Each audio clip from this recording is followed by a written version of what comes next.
Nossa, como é difícil gravar um vídeo aqui pro Instagram, né? Muito difícil. Que posição que eu fico? Qual é o meu melhor perfil? O que eu faço para não parecer gorda, né? Coisas desse tipo, né? Para parecer mais magra, para parecer mais jovem, enfim. Acho isso tão artificial, mas a gente vive na era da exposição, né? A gente não pode negar isso, que é a era da exposição, da exibição, parece, né? E aí a gente fica se questionando se eu posso ficar de fora disso ou não posso ficar de fora disso. Tanto que os meus alunos me cobram que eu posto muito pouco, né? Que eu deveria postar mais. E até tem um motivo para fazer esse vídeo, justamente em função dessa ideia de ficar postando. E eu lembrei, né, desse questionamento que eu comecei a fazer agora, né, para poder ver qual é a melhor posição que você fica, enfim, tudo isso, numa entrevista que eu assisti da Mônica Iose.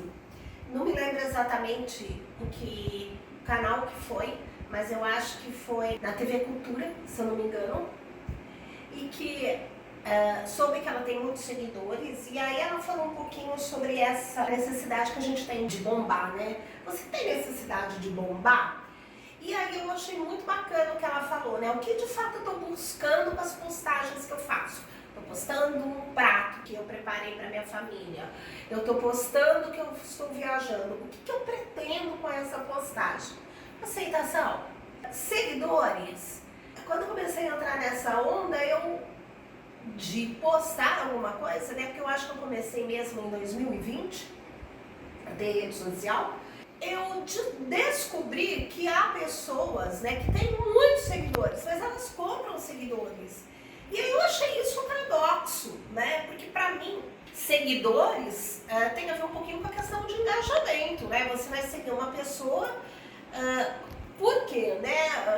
Qual é o seu objetivo, né? O que ela tem para acrescentar na sua vida? Pelo menos é isso que eu busco. Eu quero divulgar o meu trabalho, e aí eu questionei a minha aluna, que me questionou, porque eu posto pouco, e aí ela falou assim: porque você me ajuda a pensar a realidade. Então eu acho que você deveria postar mais, porque você pode ajudar mais os seus alunos. Eu falei, gente, a Marina tem razão. Porque eu lembro que eu contei para ela uma situação da questão do lixo, né? Que as pessoas vasculham o lixo, aqui em Campinas mesmo, porque elas não têm o que comer. E era uma realidade que ela daí começou a observar, que é uma realidade que está aí, né? As pessoas vasculhando lixo, e não é uma realidade atual, né? Isso é a realidade do país. Lembra lá, né? Do poema O Bicho? Todinho acabou de arrebentar o negócio na minha blusa. É assim, quem tem bicho é assim mesmo. Falando de pensar essa realidade, inclusive sobre a questão do lixo, na sexta-feira eu vi um rapaz vasculhando lixo. Eu achei que ele estivesse procurando por comida. E aí eu parei o carro aqui perto da minha casa, parei o carro e perguntei pra ele se ele estava buscando comida. Ele falou assim pra mim: não, moça, eu tô procurando latinha de cerveja. Porque sabe quando que eles estão pagando no quilo do alumínio? Olha o Todinho que pegou o outro lado, caramba! Eles estão pagando R$8, então eu estou buscando latinha de cerveja aqui. Eu falei, gente, eu fiquei pensando, eu preciso conversar com esses alunos, né? Vamos falar um pouquinho dessa realidade do nosso país, porque a gente vive numa bolha, né, Todinho? Nós temos muitos privilégios. Então hoje, né, essa postagem aqui, ela tem o objetivo de fazer mesmo uma reflexão acerca de assuntos que estão aí na mídia, nacional e internacional, são fatos nacionais e internacionais, e eu dou esse tipo de aula para os meus alunos aqui em casa. Nós fazemos uma reflexão acerca dessa realidade, desse fato, né? Para a gente buscar um tema, ou para esse fato virar um argumento, que eu chamo de prova concreta, quando você traz um argumento, porque às vezes você fica falando, abstraindo, e você não prova aquilo que está falando. Então, quando você traz esse fato da realidade, está muito bacana, e para saber o fato da realidade, você tem que entendê-la, você tem que enxergá-la, né? Também para poder a questão de estar atualizado. Então, eu passo agora a conversar com você um pouquinho sobre alguns fatos. Eu acho que vem desde fevereiro, março, abril, é uma varredura, tá? Primeiro eu gostaria de falar do tapa que o Chris Rock levou do Will Smith no Oscar. Você não pode deixar passar esse tapa, essa questão dessa violência. Por quê? A reflexão que nós fizemos aqui em casa foi assim: o humor aceita o próprio humor? O humor tem que ter limite? Ele pode ser ofensivo? E é uma coisa que eu sempre insisti com os meus alunos. Quem faz humor normalmente não gosta de ser alvo de humor. Então são umas coisas assim que a gente tem que pensar. Fora isso, eu acho que tem essa questão da masculinidade tóxica, tanto do Chris Rock, que atacou a Jada, como do Will Smith ao proteger a esposa dele, né? Então você vê aqui como que a mulher está exposta, né? Aí é o meu viés mesmo, feminista. Nem sei se é feminista, mas é de igualdade de direitos. Meu filho fala que é feminista, que eu tenho um olhar feminista. E dessa questão, né, como que a mulher, ela é alvo, né, do humor, da chacota e etc.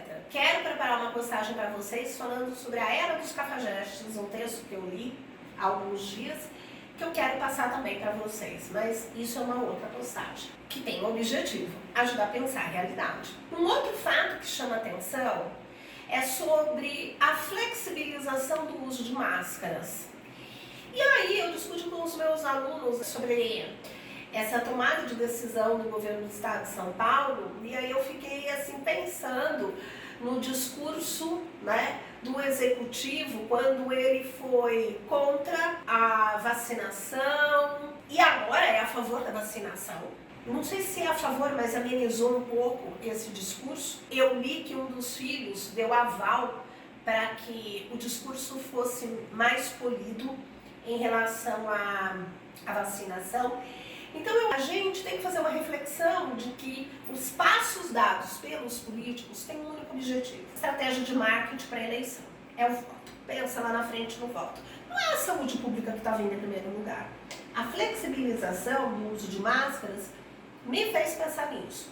Que estava indo tudo tão bem, né? Eu fico me questionando, estava na hora de flexibilizar mesmo? Um outro fato que me marca também é o escândalo de corrupção no MEC. O escândalo de corrupção no MEC a gente pensou aqui em casa, né? Tem a ver com várias coisas. Primeiro, o Estado não é laico, porque a igreja estava envolvida. A questão da propina, eu acho que daqui a pouco discutirão o lobby. Tem a ver também com a questão da corrupção. E aí, essa ideia de que nós somos uma colônia de exploração, eu acho. O dinheiro público, ele não é usado para o bem público. As pessoas se apossam daquele dinheiro que é público, que deveria ser destinado mesmo, que ele tem uma finalidade, né, que ele tem um propósito, mas ele fica na mão de pessoas que fazem uso inadequado do bem público. O dinheiro, essa questão do MEC, assim, chama muito a atenção. Outro fato: cancelamento dos cursos. Eu acho que a gente pode começar a pensar na chamada culpa coletiva. Eu acho que o cancelamento dos cursos de artistas russos, como Tchaikovsky, Dostoiévski, partidas de futebol em que foram canceladas, festivais de dança, né? O cancelamento dos cursos por causa da invasão à Ucrânia impetrada pelo Putin. A gente vê aí uma russofobia, e eu acho que tem também a questão da xenofobia. Existe a ideia de culpa coletiva. Então, assim, o que o Putin faz é como se todos os russos pensavam a mesma coisa. E nós fizemos uma reflexão que a cobertura midiática, ela é muito parcial.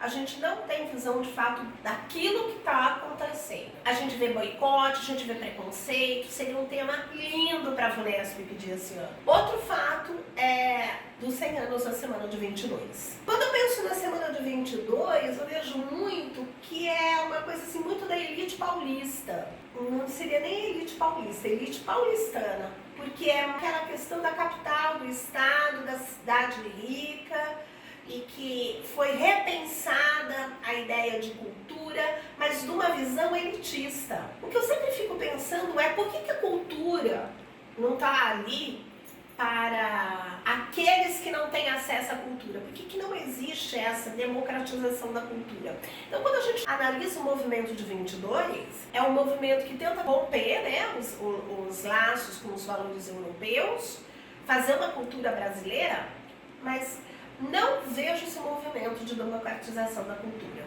É uma coisa para a gente pensar. Talvez a semana de 22 ela venha aí com força nos vestibulares esse ano. Racismo reverso. Eu acho que não teve escola que não tenha trabalhado o tema do racismo reverso.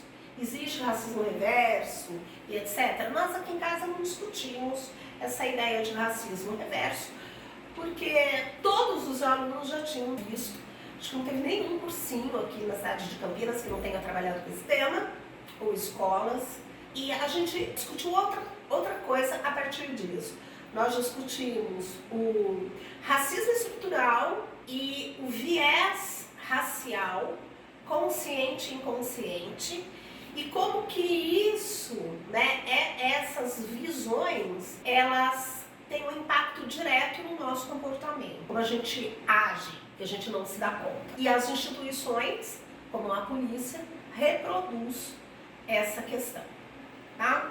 Então a gente passa um pouco, eu acho que nós estamos pouco amadurecidos para falar sobre racismo reverso também. Outra coisa que eu queria discutir é a questão da violência entre torcedores de futebol. Por que existem esses massacres, esses atentados, né? Eu chamo de atentado mesmo, né? Essas brigas entre as torcidas e tal. E nós vasculhamos várias coisas para discutir. E aí é a sede de justiça. A gente chegou à conclusão de que essa violência tem a ver um pouquinho com essa ideia de sede de justiça. Parece que o árbitro ali na hora, ele está fazendo mais justiça do que a nossa própria instituição, que faria justiça, faz. Parece que se vê a justiça mais ali na hora. Existe hoje uma identificação muito maior com o clube, que parece uma instituição, do que com o jogador de futebol. Então o clube passa a ser uma bolha extremista e as pessoas agem com extremismo, com extremo nacionalismo. Nacionalismo pelo clube, né? É uma ideia interessante isso. Pense um pouquinho sobre essa questão. Está em discussão também a questão do trabalho híbrido, a medida provisória que vai tentar regulamentar, né? Tem uma medida provisória que está discutindo essa questão de regulamentar o trabalho híbrido. E aí eu entro na ideia de as empresas querem ter controle sobre o trabalho híbrido. Será que o trabalhador em casa ele está de fato trabalhando? Será que ele está cumprindo todas aquelas horas e etc? E a questão do abuso, do ponto de vista do trabalhador, essa questão do abuso. O tempo inteiro estamos trabalhando, já reparou isso? Parece que a tecnologia ela não facilitou a vida do homem. O homem está o tempo inteiro conectado. Duas coisas que eu queria discutir também, para finalizar. Caso Daniel Silveira. O caso do Daniel Silveira, do perdão de Bolsonaro a Daniel Silveira, eu acho que remete muito à questão da impunidade e também de como as instituições no Brasil não conversam entre si. Executivo, Legislativo e Judiciário. Existe uma briga pelo poder. Quando existe essa briga pelo poder, eu acho que pipocam as pequenas autoridades. O chefe de qualquer repartição que seja, ou o diretor, ou o coordenador, ele pode ter esse viés de poder quando a gente observa que os poderes não conversam entre si. Fragiliza demais a democracia. Remete mesmo a essa ideia de impunidade. Por último, eu gostaria de falar sobre o Arthur Duval, vídeo que ele fez na Ucrânia, em que ele disse que ele, deputado estadual, que ele renunciou. Eu acho que o Arthur Duval é a cara do brasileiro, não generalizando, mas é a cara de determinados comportamentos. Eu quero falar sobre isso num outro vídeo, de uma outra forma, porque o Arthur Duval, a questão é que ele sai, né, da esfera privada e vai para a pública, porque não é o homem Arthur Duval, o deputado Arthur Duval, que foi uma ação humanitária na Ucrânia para comer mulheres ucranianas que ficam mais fragilizadas porque elas são pobres.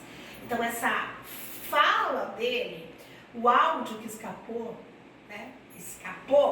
Talvez seja um áudio que escape o tempo todo, tá aí no cotidiano o tempo todo, mas todo mundo é conivente, né? Existe até uma leniência em relação a isso, fazer de conta que não está acontecendo. Bem, pessoal, eu espero que tenha ajudado vocês a pensar um pouquinho sobre a realidade, fizer essa varredura aí para você, e desejo que você se prepare super bem para o vestibular, para os vestibulares que vêm por aí.